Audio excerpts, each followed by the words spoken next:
Kita buka dengan informasi pertama, Saudara. Bandar Udara Sultan Iskandar Muda Belam Bintang Aceh Besar sejak kemarin resmi tidak melayani penerbangan komersil, namun beberapa penerbangan seperti kargo dan penerbangan penting lainnya akan tetap dilayani.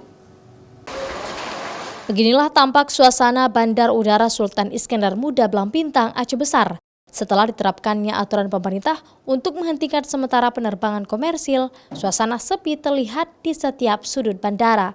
Meskipun tidak melayani penumpang terhitung sejak 24 April hingga 1 Juni 2020 mendatang, Bandara Sultan Iskandar Muda Belam Bintang Aceh Besar akan tetap dibuka untuk penerbangan kargo dan sejumlah penerbangan khusus. Mulai hari ini sudah tidak ada penerbangan lagi, cuma karena ada transisi, jadi diberi dari korban wilayah 2 masih ngasih dispensasi untuk hari ini, 1 hari.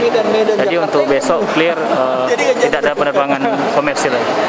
Penutupan sementara pelayanan bandara sendiri sesuai dengan Peraturan Menteri Perhubungan Nomor 25 Tahun 2020 tentang pengendalian transportasi selama musim mudik Idul Fitri 1441 Hijriah dalam rangka mencegah penyebaran COVID-19 di Indonesia. Syahril, Kompas TV, Aceh Besar.